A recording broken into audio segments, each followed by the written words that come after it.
Record the meeting. Thanks so much. All righty. Here is a prayer. It's by Lynn V. Andrews, who's a part of the Sacred Arts and Training. We are all a circle.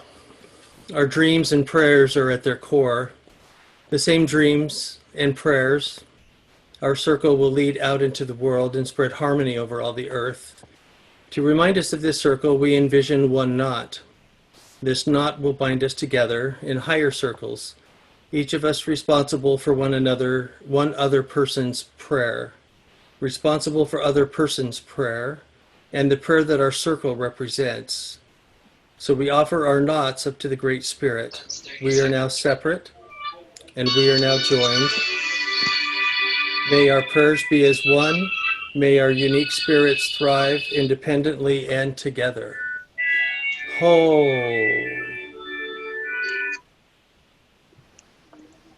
So if you have background noise, it would be good for you to mute yourself. And we're going to... I am having difficulties. I would like to use my laptop. My iPhone is not working well because I cannot participate in the meeting. But give me 1 second. I hope I will use my laptop and join in. Thank you, Amer. Okay, I'm going to, because we're probably all in different orders on our gallery view, I'm just going to call on some of the religious leaders that are here with us today. And I'm just going to kind of go in a row. Let's start with our Social Justice Alliance. Doug Leach is a part of our Social Justice Alliance. Yes, I'm Doug Leach, a member of Danville Congregational Church, and in addition to being on the Social Justice Alliance, I'm also the chair of the Multi-Faith Action Coalition's Racial Justice Working Group.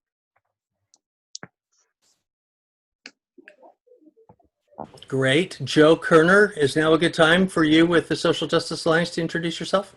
Sure. I'm just about to go someplace cooler in my house. Yeah, I'm from the Social Justice Alliance and also from Winter Nights. Family Shelter. Yeah, how about it? And if anyone wants to share why this topic is important to them, it's appropriate to do that with your introduction. If you're not speaking, I'm going to ask you to mute yourself. So let's go with Reverend Becca, since you're on the phone. Hi, my name is Becca Davis. I'm the pastor at St. Mark's Lutheran Church in Pleasant Hill. And the reason I'm part of tonight's meeting is that as people of faith, I truly believe Black Lives Matter and our efforts towards racial equity in this country should be our #1 issue of faith. Thank you, Reverend Becca. Christina Martin is one of our co-chairs for our Social Justice Alliance. Unmute. Christina Martin, I represent Lafayette United Methodist Church with the Social Justice Alliance. Thank you. We also have Frank Burrows. I'm representing the Walnut Creek Presbyterian Church on the Social Justice Alliance. Thanks, Frank. Reverend Krista Fregoso. I'm Reverend Krista Fregoso, representing St. Paul's Walnut Creek, and of course this is an important issue of faith, and we need to find ways to address inequity and injustice, and to keep the focus that Black lives do matter. And so I appreciate any way that we can support substantial change and continued movement in that direction. Thank you. Rabbi Dan Stein. I'm Rabbi Dan Stein. I'm the rabbi of Congregation B'nai Shalom in Walnut Creek. And I would say that in our community, there are many people who are concerned about civil society and about free assembly. And it's a primary motivation of my participation today. Thanks, Rabbi Dan. Rabbi Jenny? I'm Rabbi Jenny Shaban from B'nai Tikva, also in Walnut Creek. And I have many members of my congregation who have written and asked for some answers to the treatment of peaceful protesters. And so I'm here representing all those people who are needing some answers to their questions. Thanks so much. Reverend Liz Tichenor. Hi, Liz Titchener. I'm the rector at Church of the Resurrection in Pleasant Hill, and certainly here for all the reasons that people have shared. And for me as well, part of my motivation is that I'm relatively new to this community. I have been in the East Bay for about a decade, but have started at this church in Pleasant Hill just last fall. And you know, these issues are really important for us as moral leaders generally, and I'm eager to learn more about what's happening here locally and how we can collaborate in the work that is before us. Thanks. Reverend Leslie Takahashi, Mount Diablo Unitarian Universalist Church. Thanks, Will. Thanks, everyone, for being here. I have been involved in ministries around racial justice for the 13 years that I've been serving as the lead minister at Mount Diablo, and am particularly here today because one of the people who was injured had grown up in the congregation that I serve, and was a resident and is a resident of Walnut Creek. And our congregation is very upset and very concerned about this. I know you've heard from quite a few people in the congregation, and I'm also a member of Faith in Action East Bay. Thanks. Thank you. Reverend Fred. Reverend Fred Weidman. I'm at Hillcrest Congregational Church, United Church of Christ in Pleasant Hill. I'm Dean of the Pleasant Hill Clergy Group, and I live in Walnut Creek. And I became connected fairly soon on with the Miles Hall matter because the National Alliance on Mental Illness meets on our campus, and I was able to meet Tawn through that. I've been to city council meetings and made statements, and I really appreciate you, Mayor, that you're meeting with us. I think the connection between the police, the city in general, and the whole community, and the religious community, and of course the mental illness community, are all so important. And need I say also racial justice, which has been addressed. Thanks so much. Reverend Mike.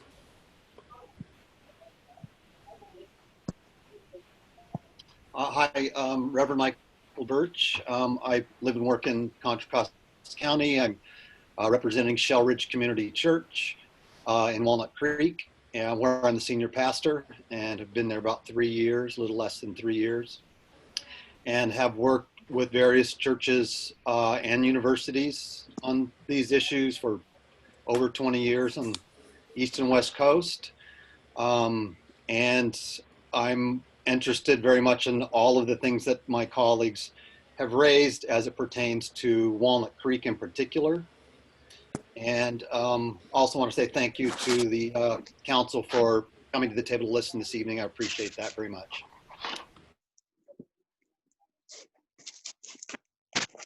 Reverend David. Hi, my name is David Klutz. I'm the pastor of Open Door, which is a non-denominational church that meets in Walnut Creek. I was listed at St. Paul's. I'm glad to be part of the Walnut Creek faith community.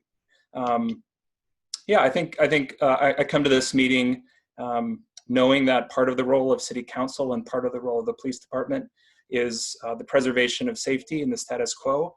But I also think that the voice of the faith community is to stir an imagination for what could be and the possibilities for peace and justice, not just in our world, but very locally in our cities. And it's my hope that as a faith leader, I can lend my voice to stirring an imagination for what might be possible in our neighborhoods. Thank you. Thank you. Amer Araim. Amer, can you hear us? Then we'll move on. We'll come back to Amer. Reverend Kristen. Please unmute yourself, Reverend. There we go. I'm Kristen Powell. I'm the lead minister at Unity of Walnut Creek, and obviously Walnut Creek. And I'm here because I care very much about the issues that are present for us, and I really like to see our city be very responsive and collaborative in the issues of racial justice. In particular, justice for Miles Hall is on my heart and mind, as there's a connection with our congregation, that his grandmother attends our congregation. And it's been a year now, so I'd really like to hear where we're at with that, where we're going, how soon there can be movement on that, and a just vision that Walnut Creek can be very forward thinking. We can set a Okay, bye-bye.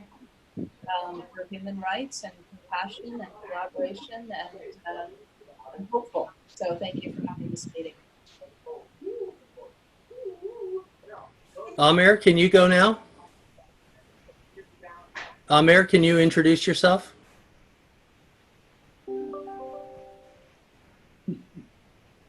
All right, we'll ask Father Paulson if you can introduce yourself.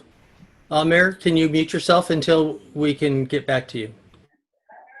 I am Father Paulson. I am currently the pastor of Christ the King Church in Pleasant Hill, as well as St. Stephen's Church in Walnut Creek. Right now I manage two, but I was the pastor of St. Mary's Downtown Church in Walnut Creek from 2006 to 2016. And I worked very closely with the mayor and the city at that time. And I just want to, I want to agree with all my colleagues. I want to say Black Lives Matter at this time. Bye, Dad. Bye-bye. Bye-bye.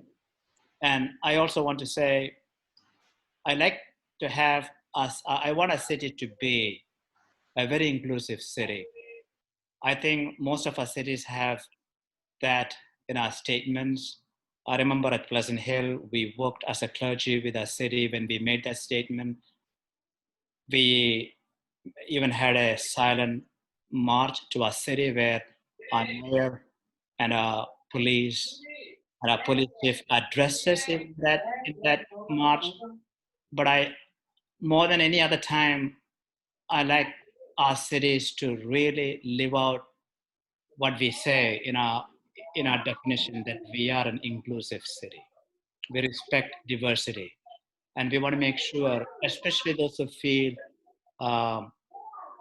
most hurt at this time, that they are heard, that their issues are addressed much more. We must become a city on the hilltop that shines, especially on behalf of the most vulnerable. Their voices must be heard. They must be addressed. That's why I'm here. Happy to be here. Thanks, Father. Amir, are you there? Can you hear us? Amir, can you introduce yourself?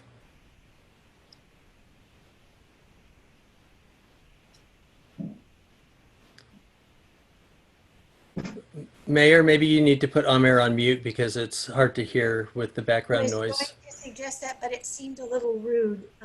Yeah, Yeah, so we'll try to come back to him in a minute. Reverend Colin. Thanks, Will. I'm Colin Carpenter. I'm the pastor at the Walnut Creek United Methodist Church.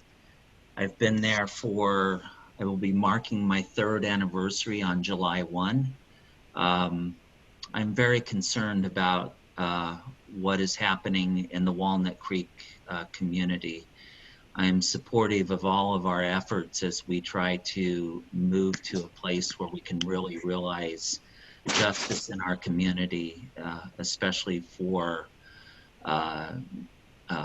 people like the Miles Hall family and those that have been affected most recently. Thank you. Thank you, Colin. Reverend B.K. Woodson. Hi, glad to be here. Black Lives Matter. Intellectually, I am deeply, deeply pessimistic. Over my lifetime, I've been in many meetings like this, in many times like this.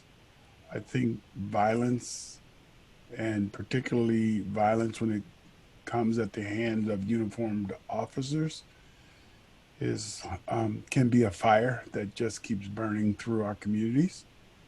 And even though I'm intellectually pessimistic, I have an optimism of the will, and I hope that we can find ways to make a more peaceful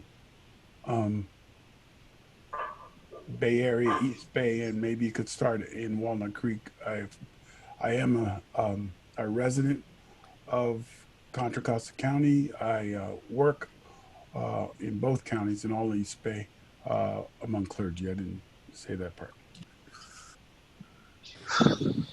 Thank you, BK. Amer, can you hear us? Amer?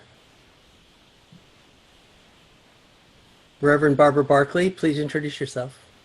I'm the pastor of Clayton Valley Presbyterian Church. A number of my members live in Walnut Creek. I grew up in Walnut Creek, went to Walnut Heights Elementary School and Las Lomas High School. So my family is still there, and so it's home for me, even though I'm serving in Clayton right now. And I'm just very concerned about this because of my brothers and sisters of color who are living in fear. And I feel hopeful that we can be part of creating a community that really is protective and caring about all people, regardless of where they come from or what they look like or what their backgrounds are. Thank you so much. So I think that's all of us. We can try Amer one more time. Amer, can you hear us? Can you unmute yourself to introduce yourself and then mute yourself again since you have a lot of background noise?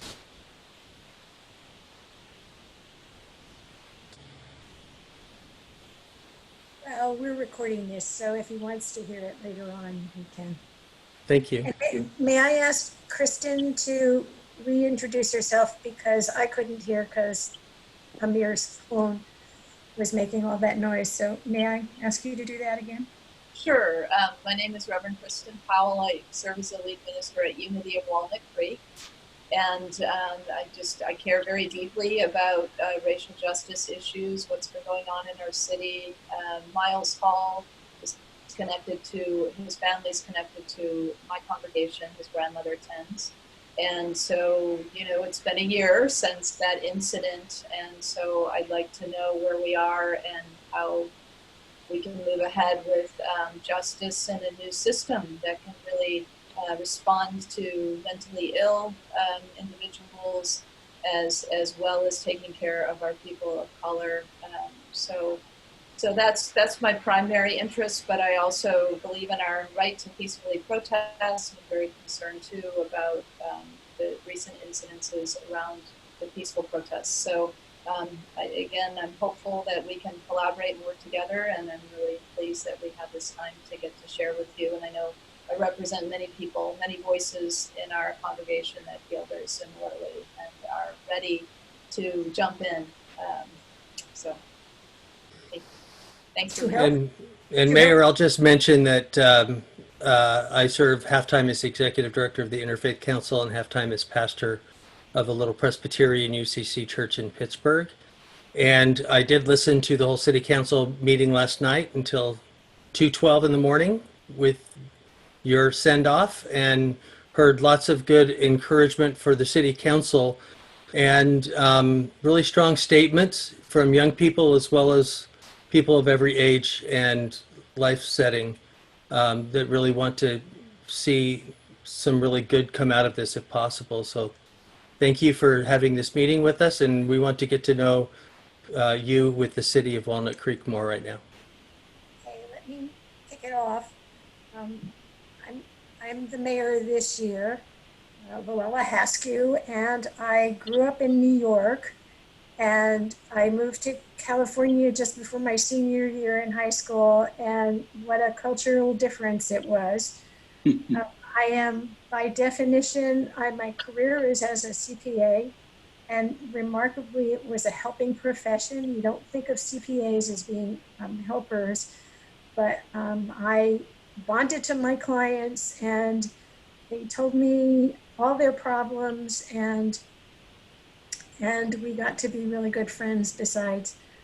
I've been involved in mental health issues.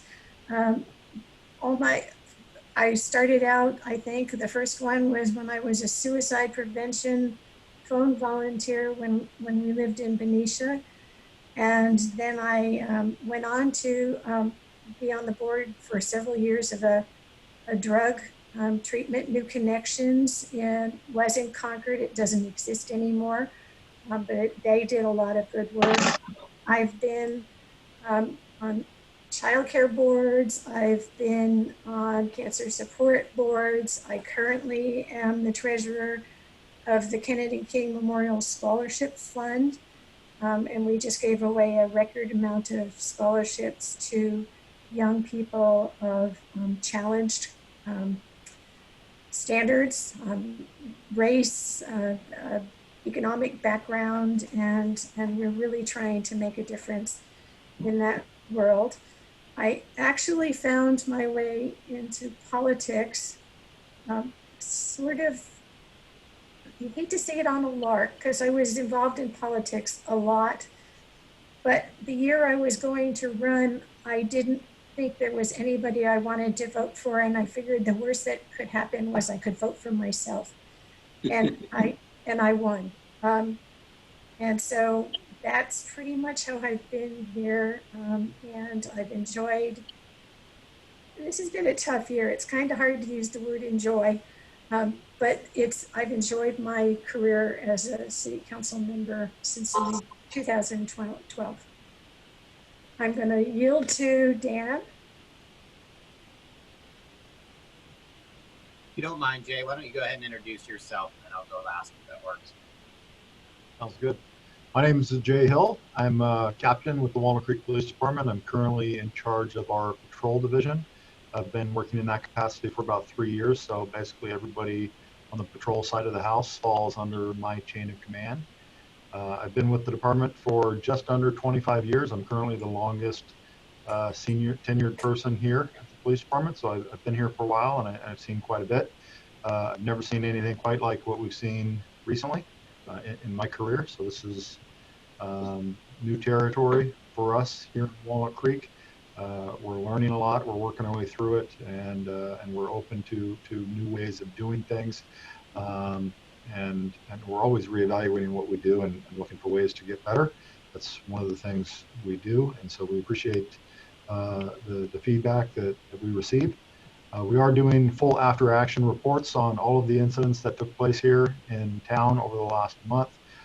If you saw the council meeting last night, you heard that we are expecting to gather all of that information in terms of evidence, videos, reports from other agencies, and once we do, we will do what we call an after action report and analyze our response to everything and publish that.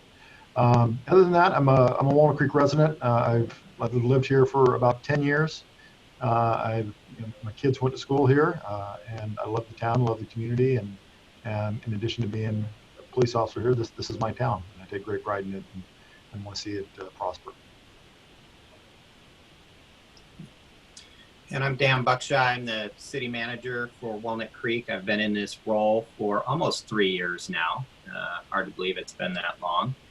But, a little bit about myself. Before I moved here, I lived and worked in the San Luis Obispo area. I was there for over 15 years and came here because of the Walnut Creek community, because I had heard so many great things about it, and also because it was a great job opportunity. And one of the things I really enjoy about my job is that it's my responsibility to get to know the community and understand the people that we are serving. And that's what I value most. And one of the things that I've truly enjoyed about Walnut Creek compared to some other areas that I've lived and worked is that people generally do have open minds and open hearts. And that's something I really appreciate. And I assume that will be the case here today with our discussion with all of us, that I think we can give each other the benefit of the doubt that we all want peace. We all believe that Black Lives Matter. None of us want to see anybody be injured or have their due process impeded upon in any way. We all support the right to protest. And in fact, many of us went and joined the protests that are out there some of those days, just to give you a little bit of background. Some further background about me, just for context, is that I started out my career, if you will, after college. I worked in the private sector in the automotive and technology industries and was doing very well for myself, but found it to be not rewarding in any way, and did some soul searching, and much to my parents' chagrin, I quit and didn't have a job lined up. Took some time to travel with my girlfriend at the time, who is now my wife, and came back, and I decided I wanted to serve the community in some way, shape, or form, community service, be directly involved in civic issues. No offense, Luella, but I did not have any interest in running for elected office in any way, but I wanted to serve in some other form. I actually applied for several not-for-profits, but nobody would hire me. They wanted somebody who had not-for-profit experience. I ended up applying at the County of San Luis Obispo after moving from San Diego. They took me in on a bit of a wing and a prayer that I might be a good fit. I started at an entry level and found a year after that it was really my passion, that I love working in local government and being involved in civic activities and duties. Shortly thereafter, I went to graduate school at night to earn my master's degree in public policy while working full-time. And the short story is, after about 10 years, I was promoted to the chief executive officer of the county there, where I served in that role for 5 years and worked there for 15. I ultimately decided to leave. Somebody's screen sharing, I think. There we go. I ultimately decided to leave there because the tenor of the community had changed considerably. It became a very fractured community. There's a meeting in the general San Luis Obispo area. There are those around the university and in the coast that are generally left-leaning and have moved further to the left. And those that are inland that generally are a lot more of the traditional farming and ranching families that are more conservative and became much more conservative. And there was a lack of willingness to meet in the middle. And it was a constant fight. And I spent my last couple years feeling as if I was refereeing a fist fight in which nobody wanted to find peace. They wanted to fight. And so I searched for a community and an organization where I felt there was more interest to work together. And I believe I found that in Walnut Creek. So I will share with you that I've been absolutely heartbroken and disappointed to see what's occurred over the last couple weeks. And in addition to what's occurred through the whole coronavirus epidemic, that we're seeing an exacerbation of the have and have-nots because of the virus. A lot of people are suffering. And in addition, all of the economic turmoil. So we're dealing with 3 major crises at one time, and I believe people are spread really thin. And I also found, last night's meeting to be very difficult to listen to a lot, understand people's anger and passion behind the issue. And I also hope people can put that anger and passion to good use so that we can build something constructive. So that's might be a lot more about me than you cared to know, but I wanted to provide some context that we are here to help and are very interested in hearing your perspectives and hopefully working together to help our communities heal.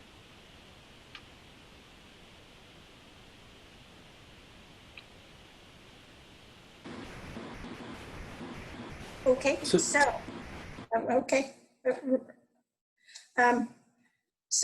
we know that several people have talked about the Hall family. We spent a good deal of time last night learning about the Hall family, and it's been a really difficult time in our city to find ways to meet their needs and still function as a full city. I don't know if any of you know, but we are under a court situation. They have sued the city, pretty much not expected, but that means that we really have to be very careful about how we behave when all of this is happening.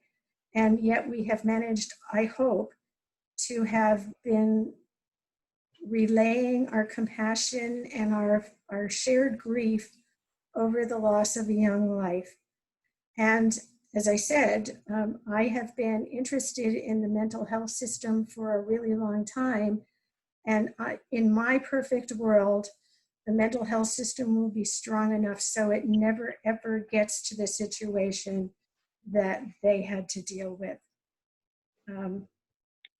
Do either of my two compatriots have anything to add to that?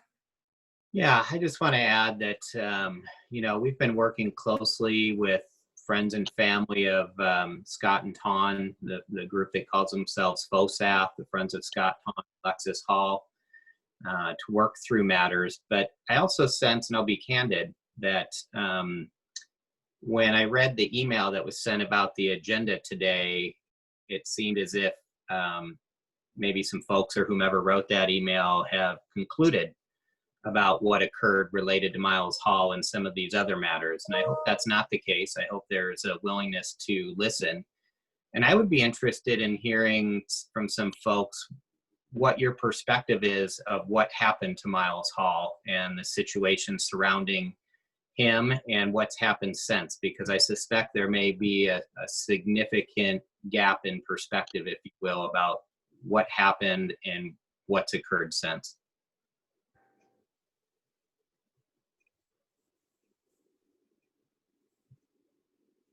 Fred, if you oh, okay. Whoever pushes the unmute gets to talk first. Fred was, I think, the first.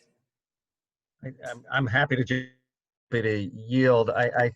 Thank you, Dan. And I think both, but I think what's happened since is very troubling to me, if I can speak personally, and to other religious leaders and other people I've spoken with. Maybe it's due to ignorance. I'd love for you to tell me it's due to ignorance. I'm simply not aware of actions. I think it was the mayor, thank you, Loella, for confirming what I presume to be the case, which is that the city feels an inability to speak in particular ways.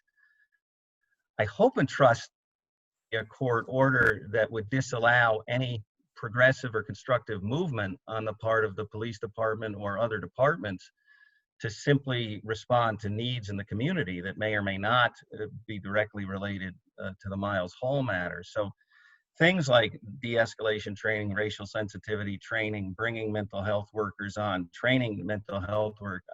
Everybody I speak to is unaware that the police involved.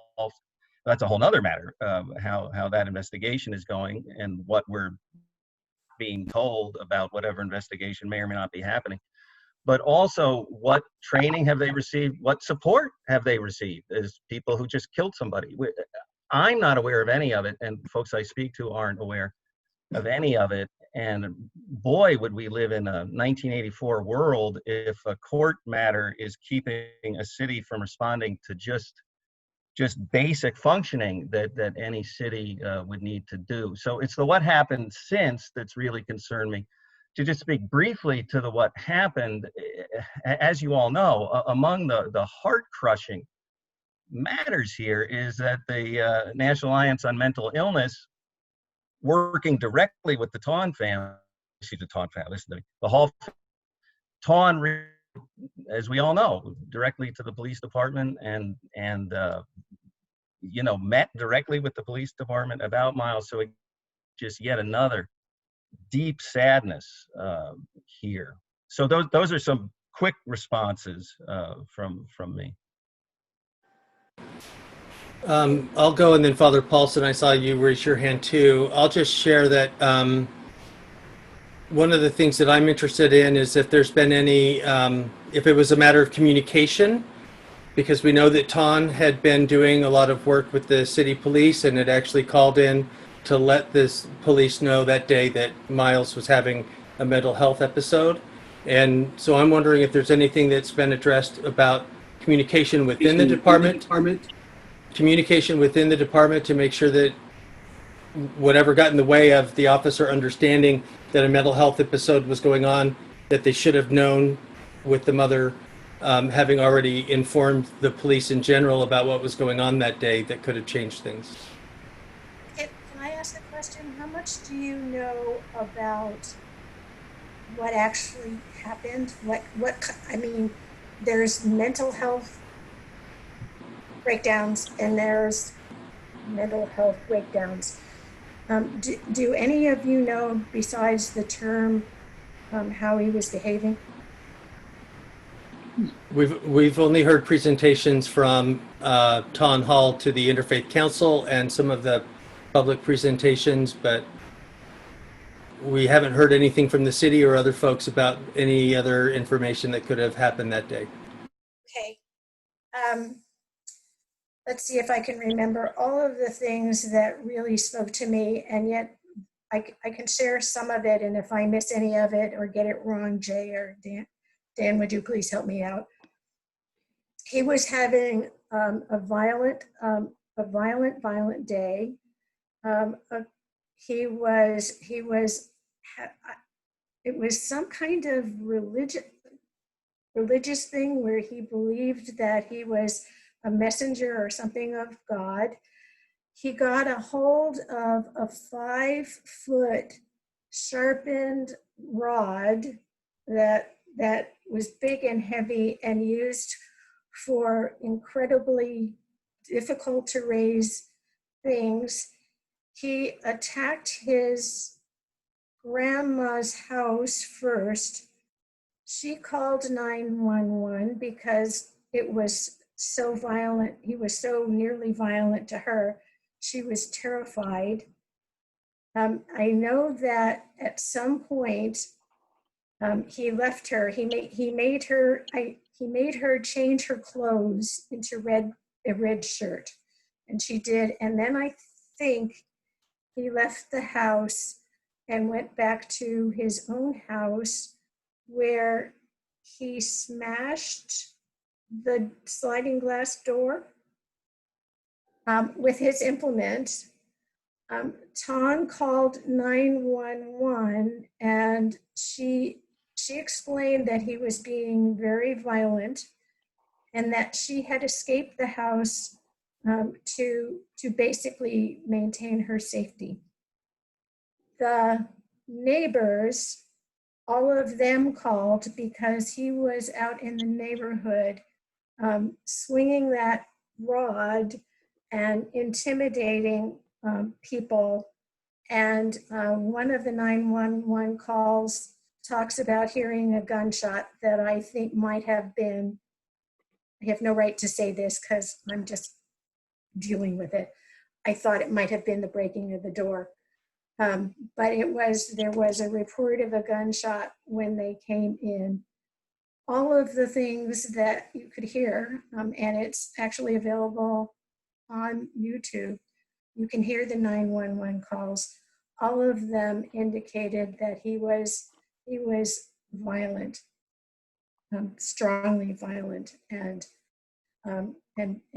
not responding to anybody, his grandmother, his mother, anybody. I'm trying to think of any other factors that were in play at that time. Would you like me to help you out, Mayor? That's why I'm sounding frantic, yes. Okay. So a couple of things that aren't quite accurate, I just want to clear up, is his grandmother lived at the same house with him. It wasn't a separate house. His grandmother, okay. Yeah, his grandmother lived in the home with his mother and his father. They all lived together. When he had his episode, they left the house and left him inside, and that's when the calls occurred. They called 911. Our son is having an episode, asked for our help. He did break the back window, and word was that they all fled and he was home alone. They did say that he was being violent, that he would be violent with the police, and they needed help. Our officers responded, and as they were responding, we started getting calls from the neighbors. He had left the house and gone out into the neighborhood. He had pounded on one neighbor's door. He had confronted a couple of other neighbors that were outside down the street. He had followed a car that was driving. So we had multiple 911 calls from various residents surrounding his home. Officers were very familiar with Miles. We've dealt with him on many occasions. everybody did know that he was suffering from some mental health issues. So that was not a surprise. And when the call came out, officers met down at the end of the street to prepare and to plan to approach him. And as they were waiting for that approach, they waited for one of our mental health evaluation team officers who had previous contacts and a previous relationship with Miles. They waited for her to respond. She had called Miles's mother, Ton, on the way to the call and got some additional information from Ton, who said that she had never seen him like this before. And while there were 4 officers waiting down the street, kind of setting up a game plan on here's how we're going to approach and here's what we're going to do, and you carry this and you carry this, and devising a plan of contact, that's when all these other 911 calls started coming in from the neighbors. So as they were waiting for the mental health officer to arrive, Miles was seen down at the end of the street, outside of his house. Radio is dispatcher telling officers that he's confronting neighbors, that he's outside. So officers decided we can no longer wait for the mental health officer to arrive. We have to act now.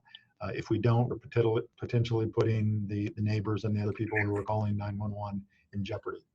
So officers responded down the street, saw Miles outside with this metal rod that the mayor described. It's a 5 foot long, 13 or 14 pound solid steel digging tool. It's a concrete breaker. They saw him at the end of the street confronting 2 neighbors, holding the pry bar over his head. The neighbor later said during an interview that he felt that it was about to potentially get physical. He was worried. He had his kids there with him. Officers arrived, saw Miles with these neighbors down the street, called to him to get his attention and to try and divert his attention from the neighbors that he was in front of. They knew him by name. They called him. They said, "Miles." He turned around and almost immediately started running toward the police officers.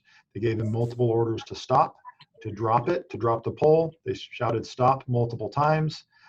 He closed the distance very rapidly. They fired multiple less lethal beanbag rounds at him, striking him at least 3 times. The beanbag rounds had 0 effect. And he continued running at the officers, and as he got to within a very close range, they discharged their firearms.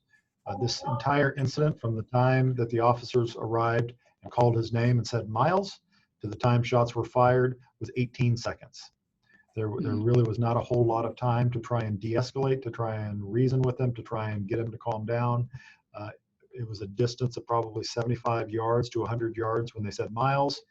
He ran right at them, ignoring many orders to stop and many orders to drop it. And again, within 18 seconds, the event was over. And that's essentially a synopsis of the event. We've had many interactions with Miles. We do not consider Miles a criminal.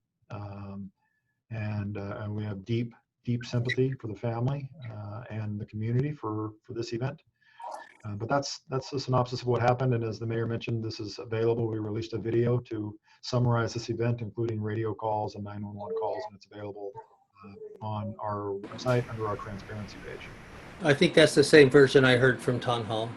Father Paulson was going to say something.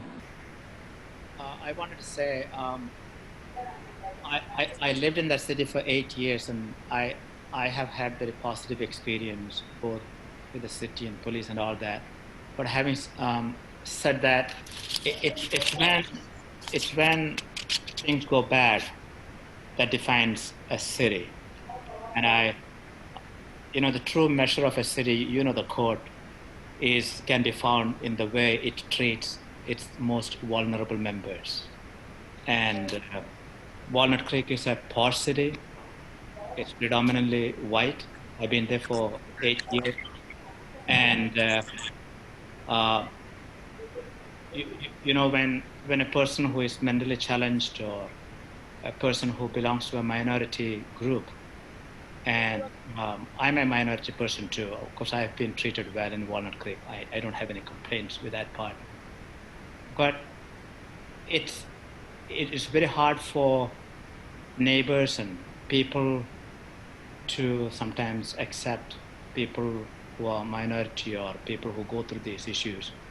I've gone with police cars for 4 hours on their patrol when I was in Danville, and I've seen it personally how people have called the police because they saw strange people on the streets.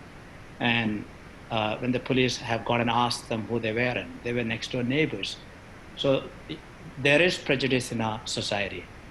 And that's where I like to see that our police are very aware of that fact, that there is prejudice, there is bias against people that are different from the majority of our population. And we are often defined by how we treat situations such as this. As I told you, in my 8 years, I've had very positive experience. And I like to see our city do the right thing. And that's where, even in dealing with this particular situation, I personally feel the outcome could have been different. That's my feeling. But because the nature of our city, the demographics of our city is so different, and we are posh, we are rich, and probably a poor person, a person who belongs to minorities, really don't feel that sense of inclusiveness, and there is so much more we have to do in that sense, because we're working against the mentality of most people out there, and it's much more harder for the police to work in those situations. I know, I'm very aware of that, but my feeling is it could have been different, especially having known this person with his challenges and things like that. I personally feel there could have been a possibility to de-escalate, but that's my feeling. But I just don't want to say, I truly love Walnut Creek. And as I told you, my experience has been positive. And I like to see our city being defined on those positive aspects.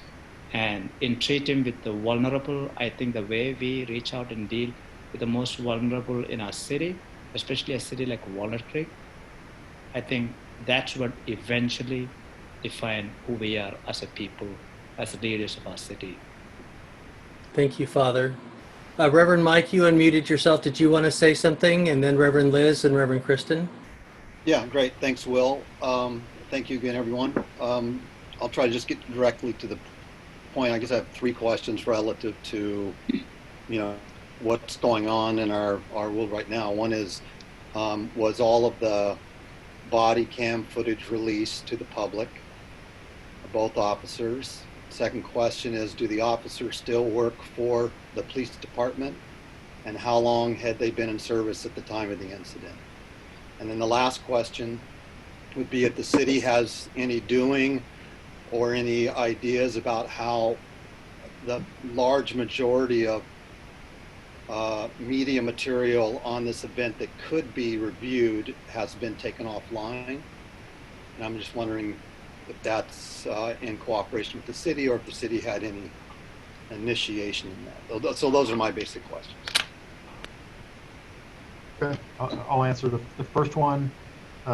The officers are still employed with the police department. They do both still work here.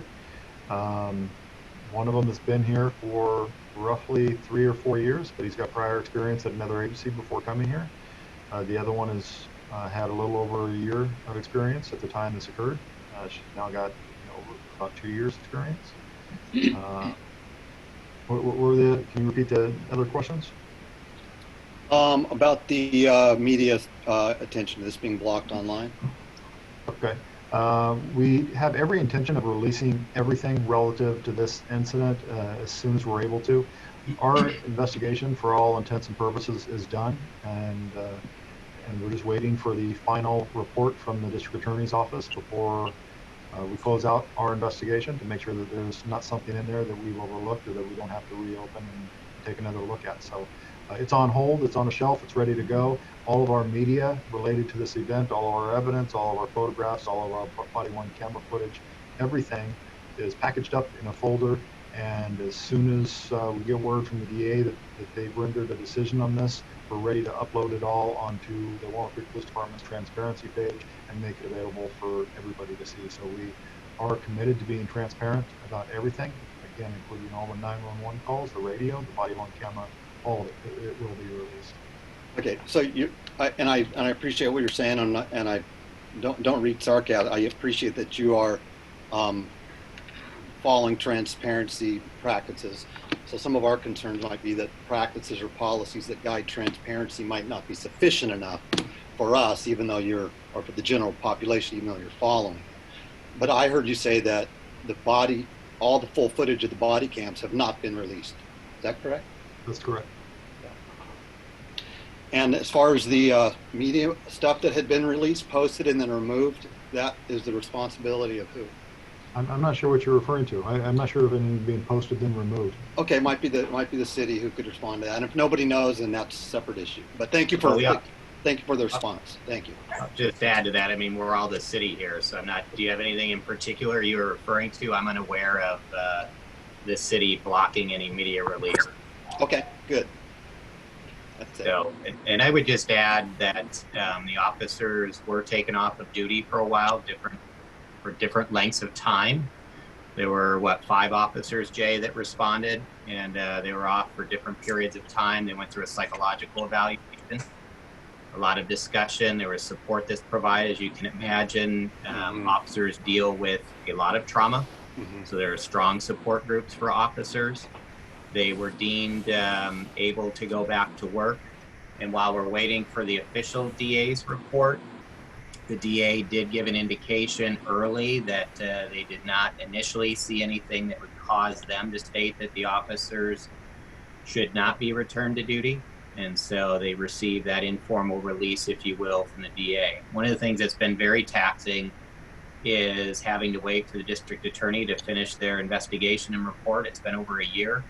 We had been told it would be complete before the end of the calendar year, and it's not.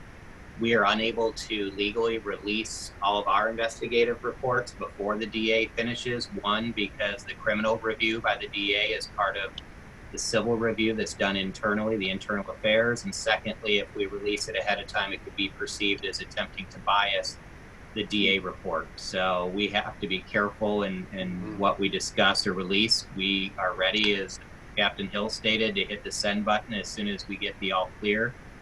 And I also want to state that we haven't been as candid with some of these discussions and talking about other matters in public out of respect for the Hall family, that this is very difficult. And so we've been very mindful of that and trying to be as respectful as we can and not talk about some of these details that are obviously difficult.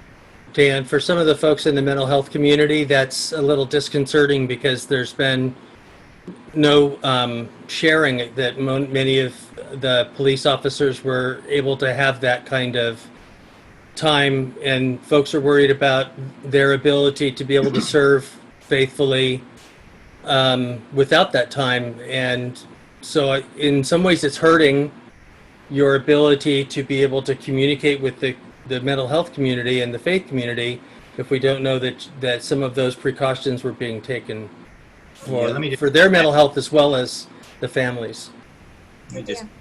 I'll just, if I can, respond to that one. We have been very upfront about that.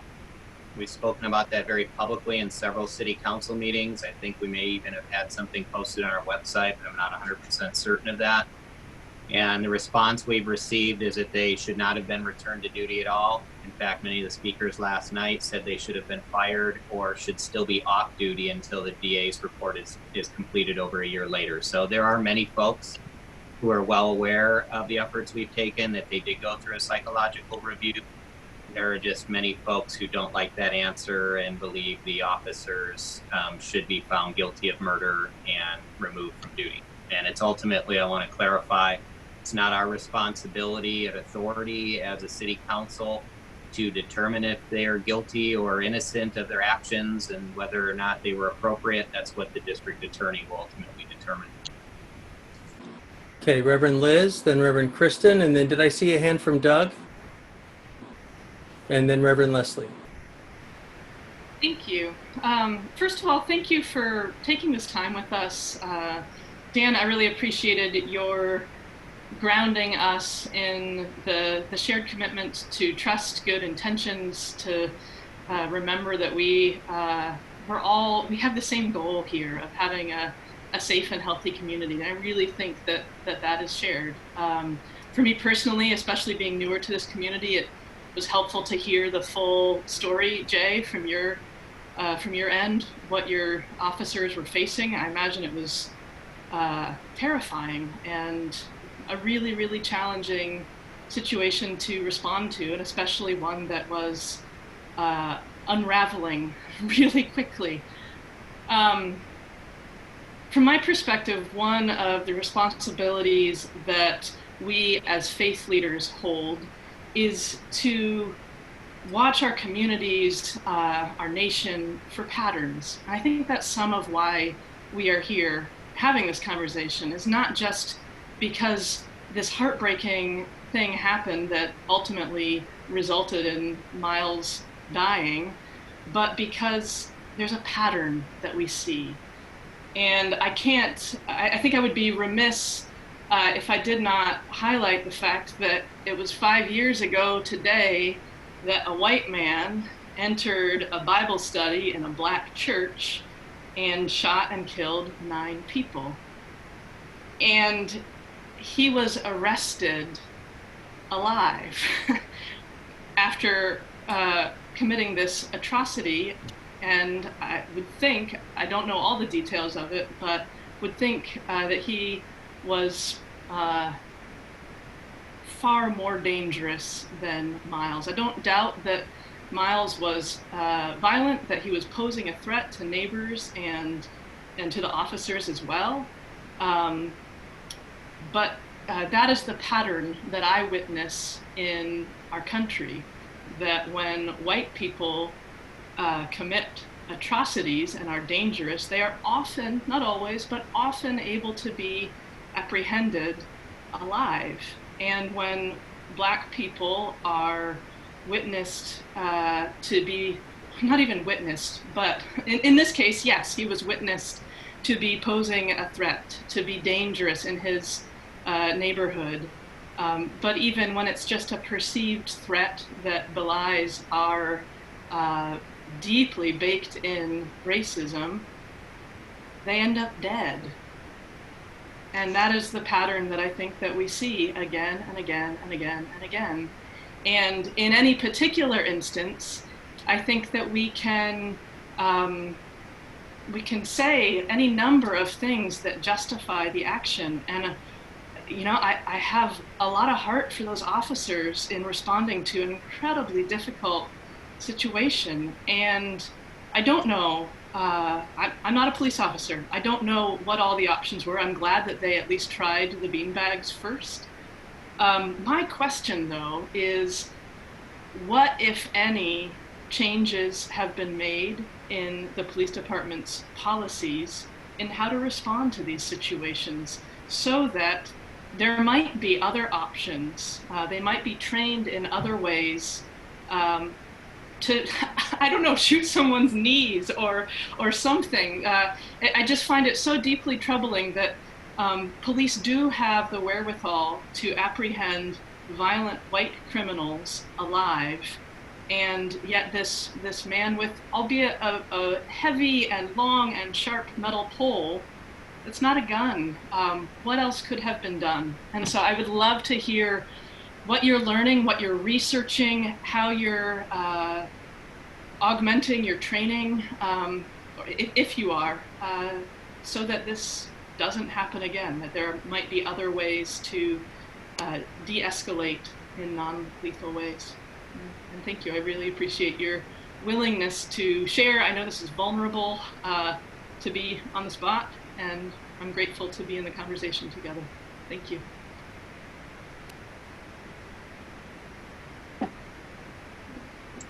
So let me, if we want to transition, I can speak a little bit about what we've been doing over the past year, and then Jay Hill can speak a little bit more specifically about the PD.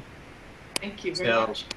We did begin working I think it was a year ago in late August, early September, with the FOSAF group, with several members. We've met with probably over 25 members of that group. I've gotten to know some of them quite well. As you can imagine, our first meetings were very difficult, very emotional. It took a while to build trust, and candidly, I don't think the trust is still there that we would all prefer it be, but we're trying to move forward as best we can.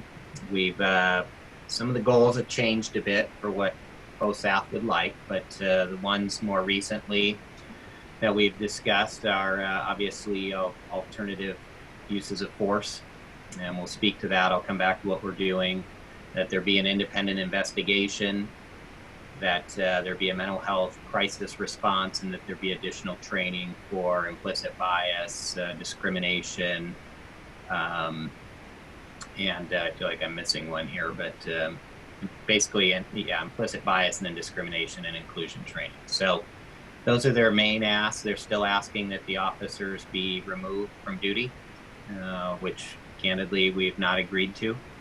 But there are some areas we've agreed to work together and some that we have not. So to give you a sense, we've met together over 20 times over the last 9 to 10 months, 18 officially, but I think there are several that I missed. One of the things that came out about it that has been implemented, is in effect for several months now, is we did create an advisory board to the chief of police that consists of 16 members of folks who either live or work in Walnut Creek. There were 70 applicants, and the chief, a member of the FOSAF group, and then another member of the city interviewed all 70 personally.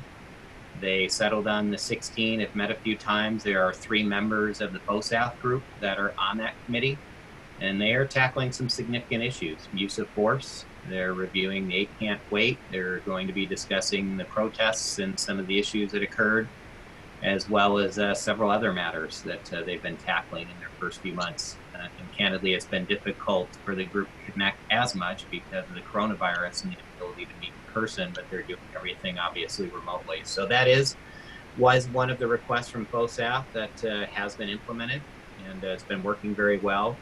It was actually something that the chief had been intending to do for about 4 or 5 years, but realistically didn't get around to it, and this was the final nudge to put it in place. So kudos to the FOSAF group for helping get that over the finish line. We are including, as part of this year's budget for our fiscal year that starts July 1st, that we are going to include $400,000 for new implicit bias, inclusion and diversity training, and training on being able to identify human trafficking, which is a big issue in the Bay Area.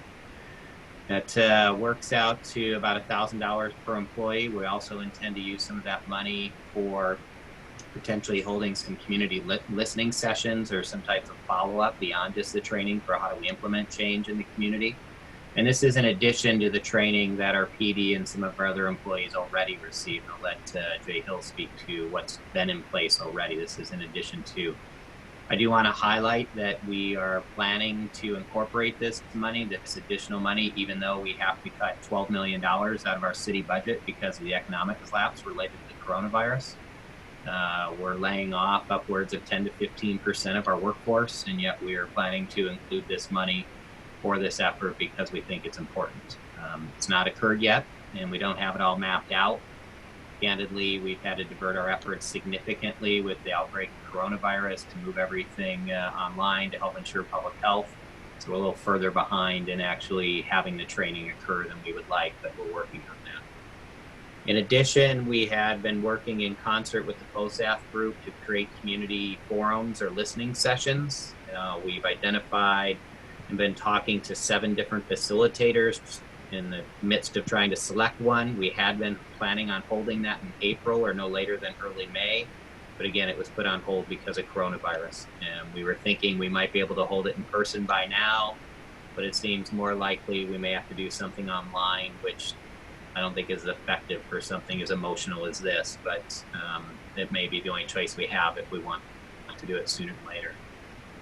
We also, the PD has purchased numerous additional non-lethal uses of force, if you will, weapons. So they purchased an additional 33 beanbag shotguns, and then also purchased what are called BOLA wraps, which is effectively a string that shoots out into a net and encompasses people as a non-lethal means. We've looked at that. The PD looked at that a couple years ago, and the technology wasn't very good, wasn't reliable, and had some issues when they tested it. There were significant injuries to folks' eyes on occasion, so chose not to use it. But apparently there have been some improvements. A few other PDs are using it, and so we've ordered more and are committed to testing and using those, and obviously putting them into practice if we can. We've also been working, now this is for a PD response. It's not, and I'll get to a non-PD response in a moment, but for additional training for crisis intervention for officers. And we're coordinating with the City of Martinez and City of Pleasant Hill for a central county approach to crisis intervention training for officers, for those who are in some type of, whether it's a mental health crisis, drug-induced crisis, whatever the case may be, that we have at least somebody who would be on duty at all times for those 3 cities. We're working now with the City of Concord as well to expand so that we can share resources and have hopefully a better outcome. We've also been working with the county as a non-law enforcement response. They're clinicians. It's called the Mobile Crisis Response Team, or MCRT. They've had in place, I think, for about 2 years, and this is exactly what it sounds like. It's not 24/7, but it is 7 days a week, about 12 hours a day, for folks experiencing a non-violent episode that the family can call, or if a call comes into PD, they could triage and determine if it would be appropriate for these folks to go out. You want to emphasize that they do not go out for situations that are deemed to be violent. They do rely on PD for that, and even in most instances in which they are thought to be nonviolent, they often request PD assistance because of potential for violence. They've made it clear, just as an aside, that they would not have responded on June 2nd to the calls that came in related to Miles. And so I think the opportunity for them to have helped would have been in the days leading up, as he was escalating, to maybe have had them come out and help in that manner. The challenge is they only have 1 team for the entire county, and it's not 24/7. And then I know this will sound like bureaucracy, and I'm not stating this to make excuses. I'm just sharing with you how systems of care are designed in the state of California, is that counties have responsibility for all of these types of programs, not cities. In fact, they are designed by the state, and the state has mandates for counties and then provides significant amounts of funding to counties to provide these services, and they're required to provide them in certain ways. And we partner as best we can, but we're not invested with that authority, if you will, or that power. Challenges, pragmatically speaking, the county has to cut $300 million out of its budget. So instead of enhancing mental health, they'll be making cuts. In addition, the state has a $54 billion budget deficit and will be cutting programs as opposed to adding to them. So those are some of the practical challenges. We were meeting with the county folks to look to expand the use of this program in Contra Costa County and elsewhere. And coincidentally, I had invited the directors of those programs to come meet with all of the city managers for our 19 cities. It happened to be on March 12th. And instead of focusing on that, we focused on the shelter-in-place orders for coronavirus. And we've not, unfortunately, picked the conversation back up, but we intend to do so soon. So that's what's happening on the mental health front. We agree. We were just talking before this call. I can assure you the PD would absolutely love to not go to nonviolent calls or as many calls and let somebody else handle that and do it. But it's a matter of how do we triage what is safe or not for folks to go without a PD presence, and how does that fit into the overall system of care? So there's a lot of thought being given to that. We don't have the solutions yet. I will share with you, probably heard some folks refer to other models in other states, such as the CAHOOTS model in Oregon. Very familiar with that. Just as a little bit of an aside, as I mentioned, I used to work at a county for many years. A couple of my focal points were on homelessness and in mental health and behavioral health response. So I'm very familiar with these issues.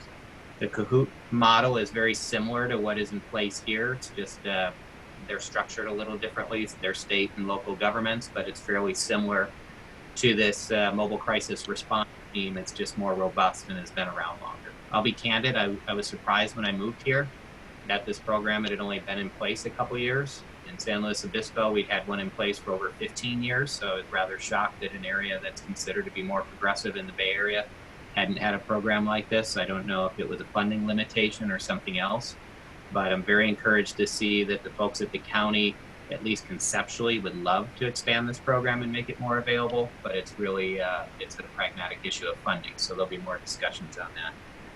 And then lastly, with respect to an independent investigation that has been called for, you know, put it more bluntly, what we've heard is that it's the PD looking after themselves and the DA's in bed with the PD. So why should either institution be trusted to conduct an independent review? I can understand that point of view. I don't necessarily agree with it, but I understand it. We do believe the district attorney is independently elected and separate from the police department, but all that being said, we've agreed, the chief of police as well as the district attorney, Dina Becton, have agreed to jointly send a letter to the state attorney general's office to conduct a review of these circumstances and determine if there was any wrongdoing after the DA's report is done. So that's what we've been doing. We are still moving forward on many of these areas. In addition to continuing these efforts, the city council last night did direct that we create an inclusion and diversity task force or commission to work with the community to find ways to further, obviously, the ideas of diversity and inclusion in Walnut Creek. And we will be moving on that quickly to get that set up and moving forward.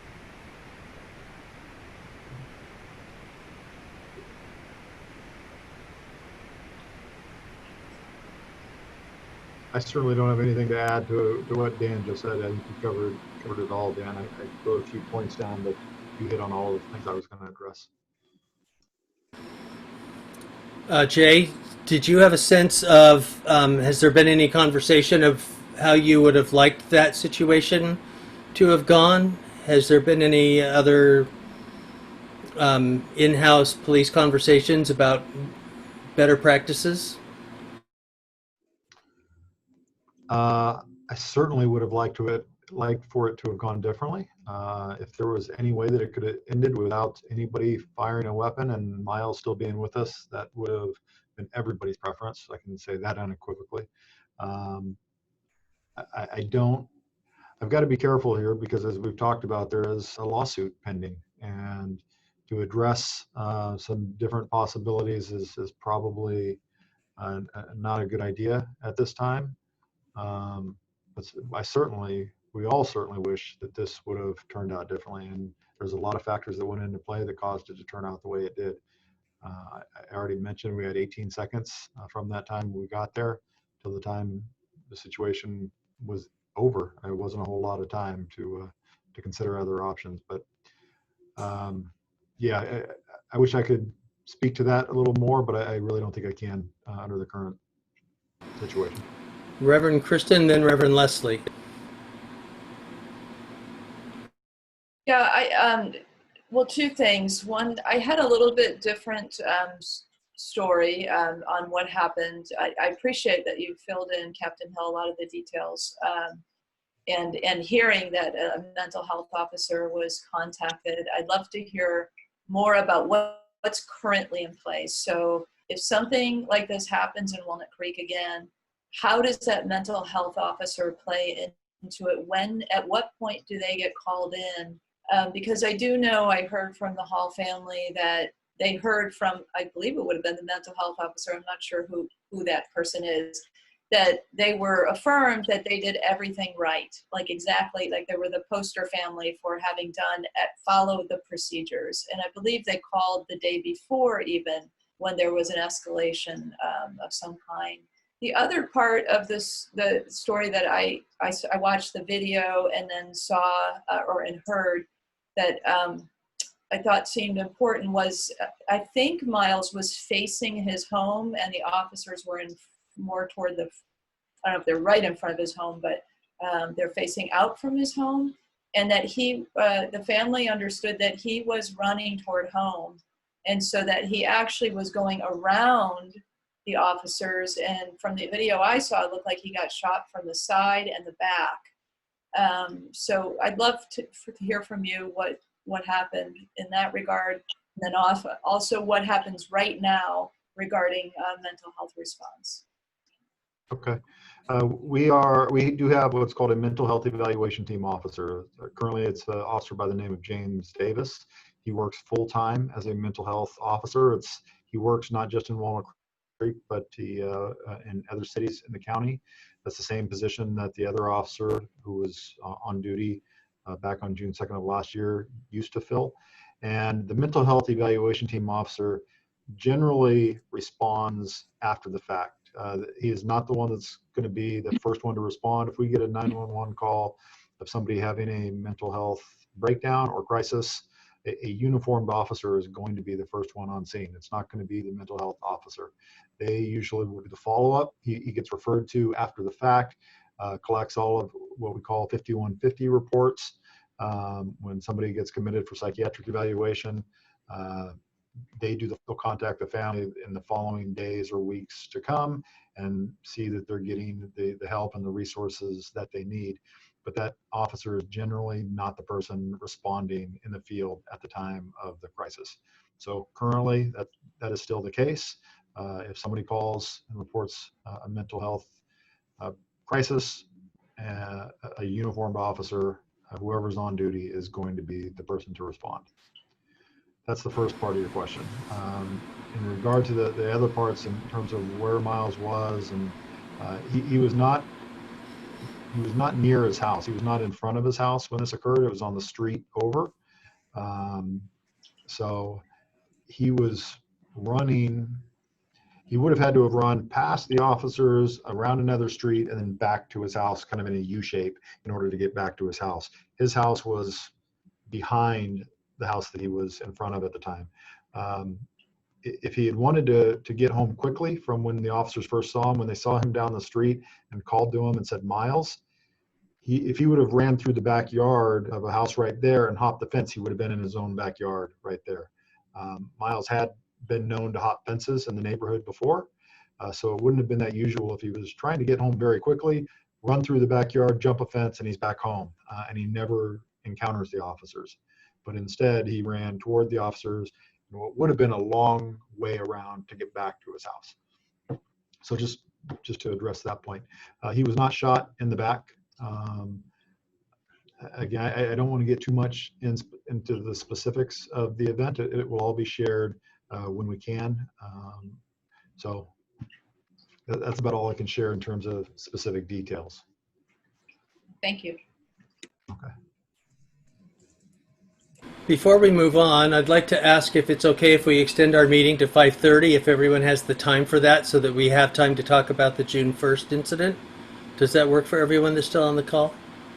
Yes. You can nod or give me a head for thumbs up or one of these little babies. Okay. Yeah. And if you have to take off, we'll understand, and I'll have a recording to share with you. Thanks, and I'll make it private on our YouTube channel, and you'll have to ask for permission to get the link. So, thanks so much, Reverend Leslie.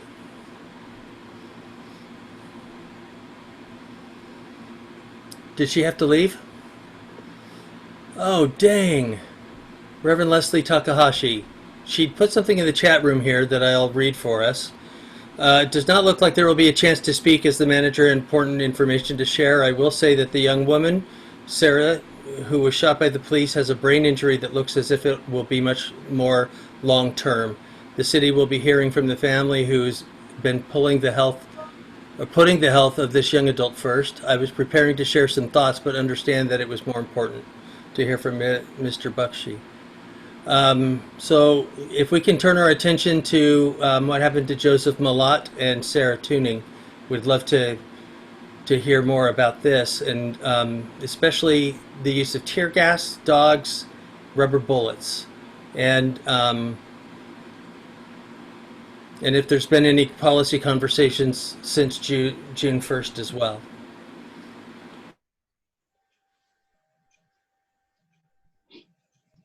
Okay. You want to ask? Go ahead with, if you have a specific question, go ahead and ask direct questions and I'll be happy to answer. I'll take one at a time, please. I have a question. Are you going to continue to use tear gas and rubber bullets on protesters? And police dogs. Okay, good. I'm glad you added police dogs. We've already made the decision that we will no longer bring police dogs to protests. The chiefs, on the incident last week or on June 1st, when someone was bit by a police dog on the freeway, that was part of a regional team that came out to support us that day. And we are part of that regional team along with 4 other cities. So the chiefs of those 5 cities got together after this event and decided that we will prohibit police dogs from accompanying officers to protests. So that's a quick answer to that one. As far as tear gas and rubber bullets, which we call sponge rounds, it's the same thing. I mean, the public commonly refers to them as rubber bullets, but we call them sponge rounds.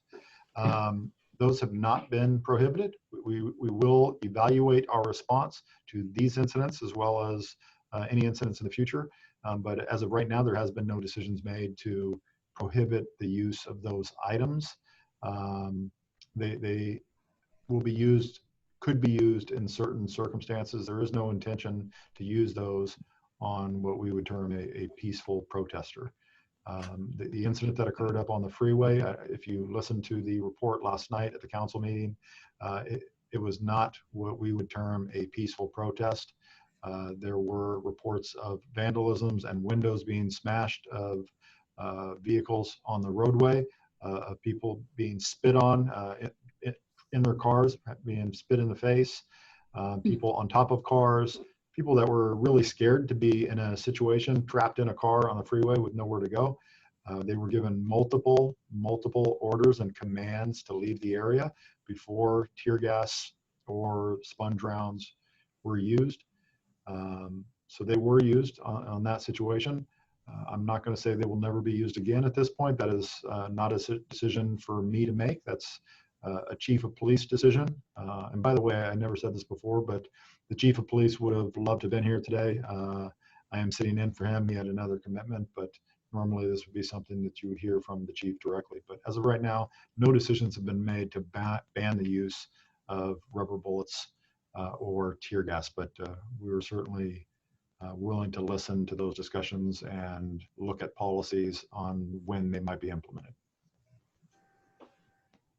To follow up with that question, so there was a 14-year-old involved, was there not? I saw reports that there was a 14-year-old amongst the protesters on the freeway. I saw a video. Certainly, we don't know the ages of everybody out there. There's a wide range of ages of people that were out at all of the protests. I did see a video of somebody saying that they were 14. Okay, so I mean, that's what concerns me is that we're using methods like tear gas and rubber bullets on lots of young adults.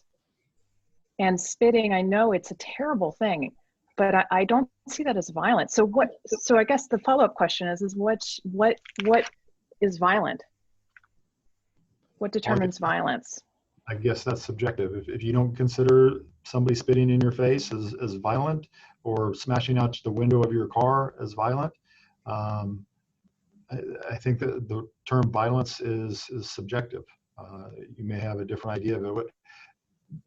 People were ordered on multiple occasions to leave or risk being arrested, or their gas will be deployed. So it was only used after multiple warnings to leave. And for those that stayed, unfortunately, some of them were subjected to tear gas. We don't like to use tear gas. We look for compliance first. When we give the order to leave because of the danger of the situation, not only to the protesters, they entered a freeway where cars are whizzing by initially at 70 miles an hour until we got it shut down. They then started jumping the barrier onto the southbound lanes of traffic where there was no protection. It was dangerous to them. It was dangerous to the drivers who were on the freeway. And we gave lawful orders to disperse. And then again, after the curfew passed, after 6 p.m., we gave multiple orders again. And only the people who remained were exposed to tear gas. And it's unfortunate. We wish we didn't have to use it.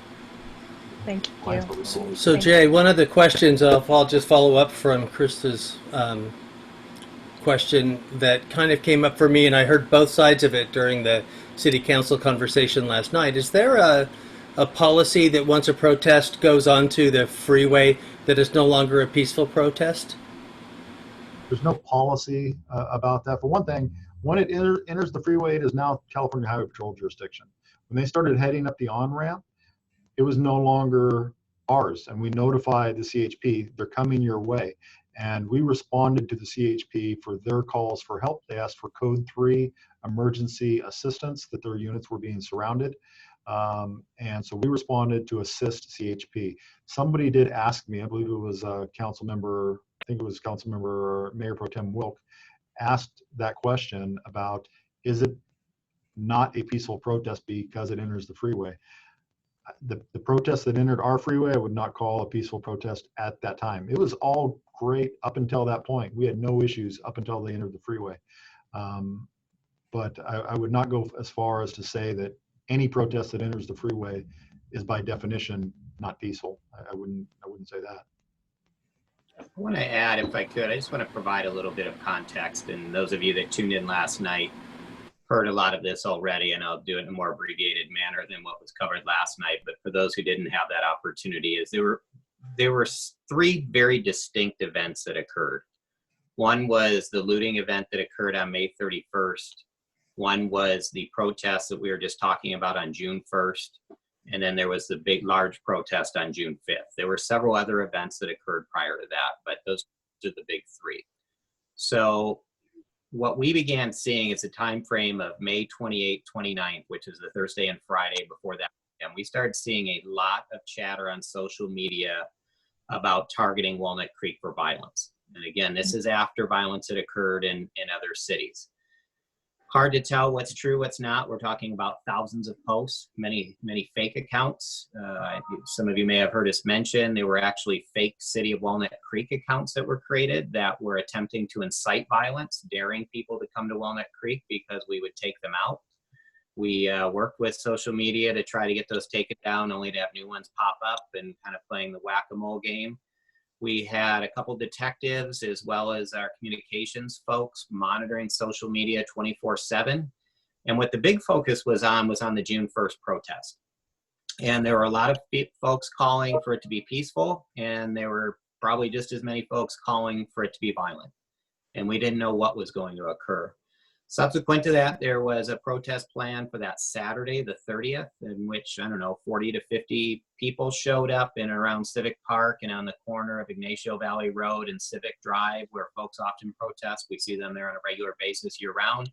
Very peaceful, no issues whatsoever, very small police presence. In fact, we had some of our own PD drive by to support them when they saw them out there. So then moved to Sunday, the 31st, we began hearing a lot more on social media about Monday. And this is after more violence had occurred. I believe the shooting of the federal officer in Oakland had occurred on that Saturday. So certainly there were a lot of concerns about what might be headed our way. I convened a meeting. One of my roles as city manager is to serve as the emergency services director.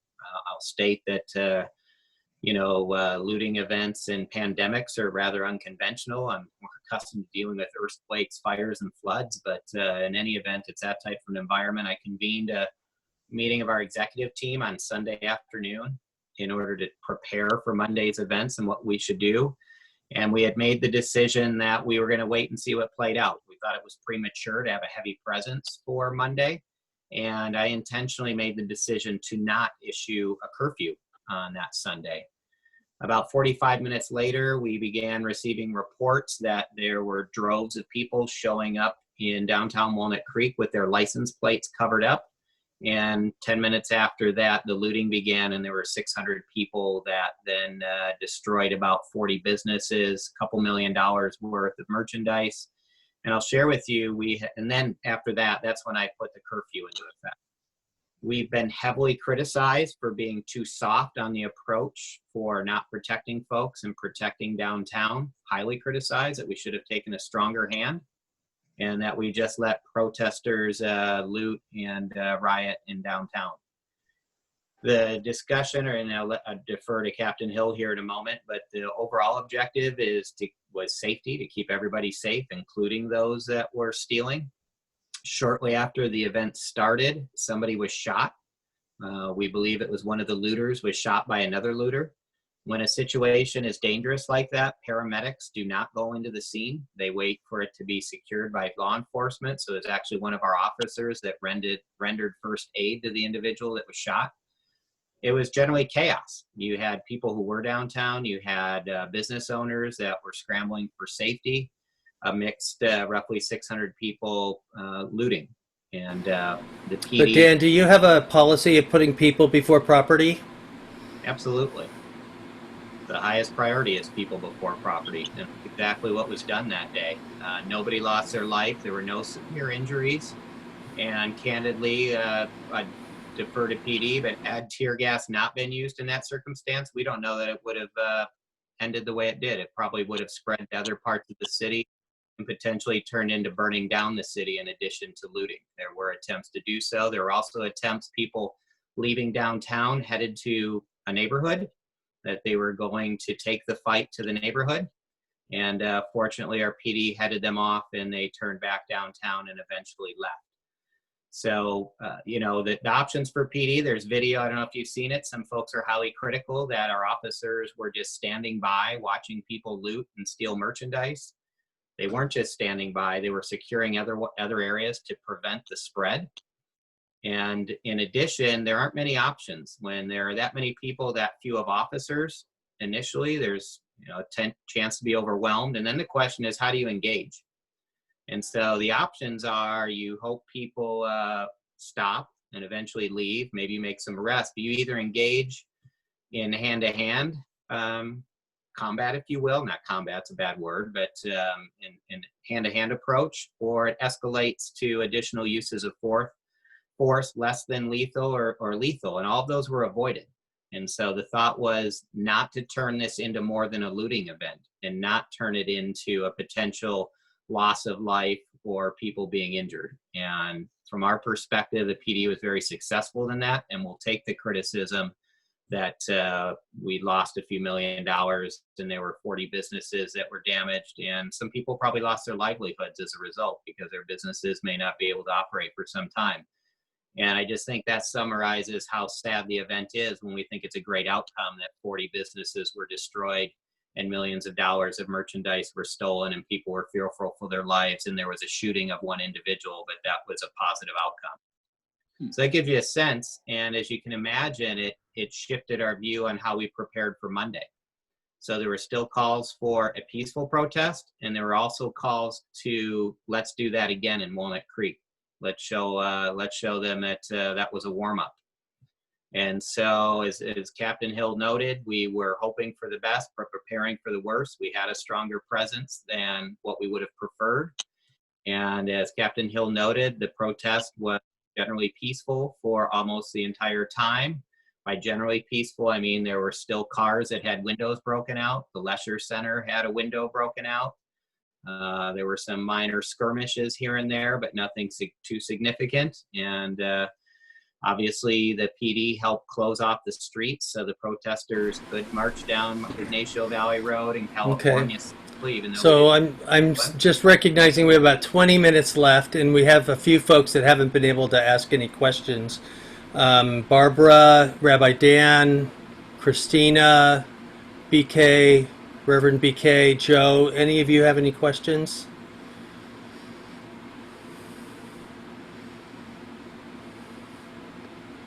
Okay, Joe, go ahead and unmute yourself, and then Father Paulson has something. Okay, so we've been seeing all over the country how various police forces have been handling relatively similar and some very disparate situations. Are you seeing any similarities in crowd control that could be improved upon in the last few weeks? Are you seeing any upstream actions that could be taken to avoid some of what went on, if not all of it. Can I volunteer here a minute? We needed to get to the third incident, because the third incident actually was handled differently by the police officers, I learned last night, as well as the crowds actually were peaceful and doing what they were supposed to do, which is to stand and say what they believe in and reinforce good intentions and do all the things they were. The difference is, there was a shot. We learned from Monday that there was a shot. It could actually be a peaceful demonstration. And the second one was the police did kind of pull back and not be the presence, because we were hoping it would have a happy ending. The really fantastic news is it did have a happy ending. They marched on city streets. They felt like they had contributed to the cause. I believe there were interactions, pleasant interactions, between the protesters and the police department when they did meet together. So the answer is yes, there was a difference. And have we learned something? I certainly heard last night we did. And who knows what tomorrow is going to bring, and who knows whether it's people who are really trying to make trouble or people who are really trying to express the things that in this group we 100% agree with, which is we got to make this place better and more diverse and more open and supportive of all of the things that we agree with. So, But Mayor Lowella, the third instance that, at least on my agenda, was the rubber bullet hitting the head of Sarah Tuning. Okay, well, I had Joshua Malott as the second one because he was also arrested, and some calling that a wrongful arrest, and we should. So if we call Joseph Malott number 2 and Sarah Tuning number 3, maybe we can know what we're talking about. Well, I was answering a bigger question than that, but if you want to get down to details, I'm relatively confident Captain will be able to handle it. I just want to ask one. I have to leave, but I just want to put it out there. I just want to say how appreciative I am, Mayor. You're listening so much. I want to say thank you to Jay. I mean, you're taking all the flack and things like that, and to the city manager. We love our city. We love what we do. Things have gone wrong, and I know you listen to a lot of this, and I'm very, very grateful for being patient, understanding, and not getting upset and things like that. I know maybe there's much more to learn, and that's what I'm looking forward to. It's a tough job and things like that. I just want to put two things out there. First, do you think churches, religious institutions like ours, do you feel any usefulness in engaging religious institutions like ours in bringing about certain amount of change, diversity, inclusiveness in the city? It also saddens me with the fact that most of us on this meeting are really not Walnut Creek pastors. And many of us are from outside. Some of us are from Walnut Creek. I have a church in Pleasant Hill. I also work with the church in Walnut Creek, St. Stephen's. But having said that, do you, going forward as a city, in bringing healing, and when you have situations like this, do you feel it's worth engaging religious institutions? Do you have connections with? But I don't see them here. Do you have large churches there? I was there in that city, and so my thing is, we are your friends. We want to support you. I mean, we want to make sure our cities do well. We don't want our cities to fail. And so do you any engagement with the religious institutions like ours to help you, to support you, to bring healings, especially in situations where the first one you talked about, that's, I mean, do you appreciate, do you find any worthwhile, even this discussion? Do you see us as friends? Do you see us as people who can help? Yes, the answer is yes. The religious community in general is a critical factor to all of us reaching our goal. You support people in so many ways that are different from the way that the city does, and you have the trust of your people, the people who go to your particular churches, and you, I think, have listened to us and understood that there was more complexity and depth to the story than just what flashes on TV or what goes through next door.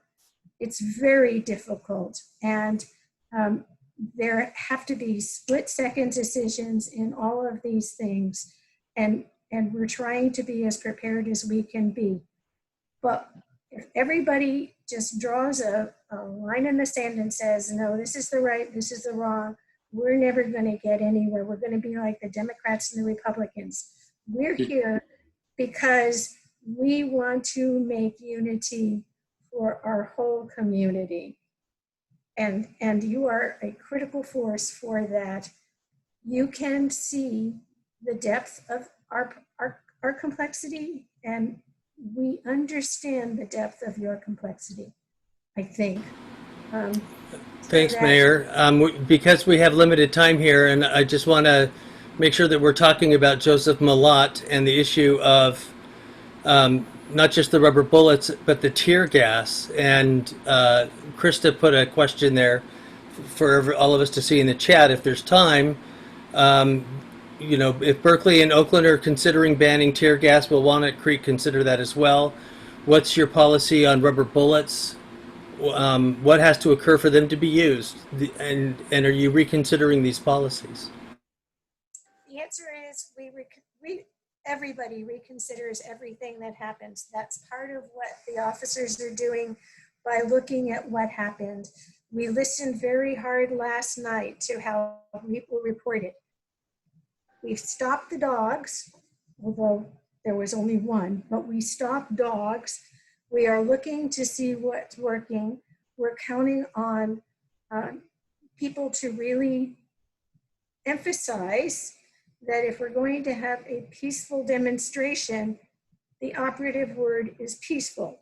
And we have to keep them at those levels as much as we can so that we don't ever have to bring those kinds of decisions to the fore.